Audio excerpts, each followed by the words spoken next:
CMRL Exalogic സാമ്പത്തിക ഇടപാടു കേസിൽ വീണ വിജയന് ചുറ്റും അന്വേഷണ വലമുറുക്കി എൻഫോഴ്സ്മെന്റ് ഡയറക്ടറേറ്റ്.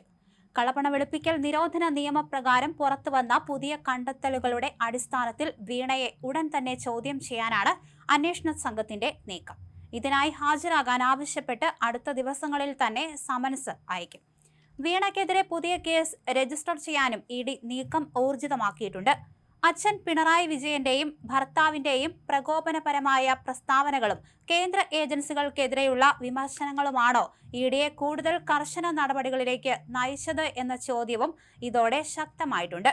EDയുടെ വാർത്താക്കുറിപ്പിനെതിരെ വിചിത്ര നടപടിയെന്നും രാഷ്ട്രീയ വേട്ടയാടലെന്നും ആരോപിച്ചുകൊണ്ട് പിണറായി വിജയൻ രംഗത്ത് വന്നിരുന്നു. എന്നാൽ ഇതിനു തൊട്ടു പിന്നാലെയാണ് തെളിവുകളുടെ അടിസ്ഥാനത്തിലാണ് നീക്കമെന്ന് വ്യക്തമാക്കി ED നിലപാട് കടുപ്പിച്ചത്. പരിശോധനകൾക്ക് ശേഷം വാർത്താക്കുറിപ്പ് ഇറക്കുന്നത് EDയുടെ സ്വാഭാവികവും ഔദ്യോഗികവുമായ നടപടിക്രമം മാത്രമാണെന്ന് ഏജൻസി വ്യക്തമാക്കുകയും ചെയ്തു. അനധികൃത പണമിടപാടുകളിലും സാമ്പത്തിക കൈമാറ്റങ്ങളിലും വീണയ്ക്കെതിരെ കൃത്യമായ തെളിവുകൾ ലഭിച്ചിട്ടുണ്ടെന്നും അതിനാലാണ് വാർത്താക്കുറിപ്പിൽ കാര്യങ്ങൾ വ്യക്തമാക്കിയതെന്നും ED കൂട്ടിച്ചേർത്തിട്ടുണ്ട്. കേസിൽ ഉയർന്നുവന്ന വിവരങ്ങളിൽ കൂടുതൽ ആളുകളെ ഉടൻ തന്നെ ചോദ്യം ചെയ്യും. തന്റെ മകളായതുകൊണ്ട് മാത്രമാണ് വീണയ്ക്ക് ഇത്തരത്തിൽ വിചിത്രമായ നടപടികൾ നേരിടേണ്ടി വരുന്നതെന്ന് പ്രതിപക്ഷ നേതാവ് പിണറായി വിജയൻ മാധ്യമങ്ങളോട് പറഞ്ഞിരുന്നു. മകൾ വലിയ സ്വത്തിന് ഉടമയൊന്നുമല്ലെന്നും താനോ മകളോ ഒരു തരത്തിലുള്ള ഹവാല ഇടപാടുകൾക്കും നിന്നിട്ടില്ലെന്നും അദ്ദേഹം ഉറപ്പിച്ചു പറഞ്ഞു.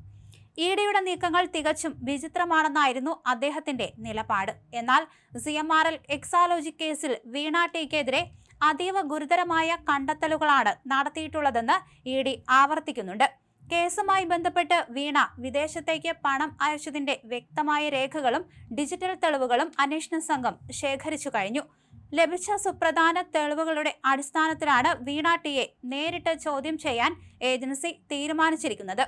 ചോദ്യം ചെയ്യലിൽ നിന്ന് ലഭിക്കുന്ന വിവരങ്ങളുടെ അടിസ്ഥാനത്തിൽ കേസിന്റെ വ്യാപ്തി കൂടുതൽ വിപുലീകരിക്കാനാണ് EDയുടെ പദ്ധതി. പുതിയ സാമ്പത്തിക ഇടപാടുകൾ പുറത്തുവന്ന സാഹചര്യത്തിൽ വീണയ്ക്കെതിരെ കള്ളപ്പണം വെളുപ്പിക്കൽ നിയമപ്രകാരം മറ്റൊരു കേസ് കൂടി രജിസ്റ്റർ ചെയ്യാനാണ് തീരുമാനം. ഇത് കേസിൽ വീണയുടെ കുരുക്ക് കൂടുതൽ മുറുക്കും. വരും ദിവസങ്ങളിൽ സമൻസ് നൽകി വീണയെ ED കൊച്ചിയിലെ ഓഫീസിലേക്ക് വിളിച്ചു വരുത്തുമെന്നാണ് വിവരം. ഇതോടെ വിഷയം സംസ്ഥാന രാഷ്ട്രീയത്തിൽ വരും ദിവസങ്ങളിൽ കൂടുതൽ പുകഞ്ഞു കത്തുമെന്ന് ഉറപ്പായി. അച്ഛൻ പിണറായി വിജയന്റെയും ഭർത്താവിന്റെയും പ്രകോപനപരമായ പ്രസ്താവനകളും കേന്ദ്ര ഏജൻസികൾക്കെതിരെയുള്ള വിമർശനങ്ങളുമാണോ EDയെ കൂടുതൽ കർശന നടപടികളിലേക്ക് നയിച്ചത് എന്ന ചോദ്യവും ഇതോടെ ശക്തമായിട്ടുണ്ട്.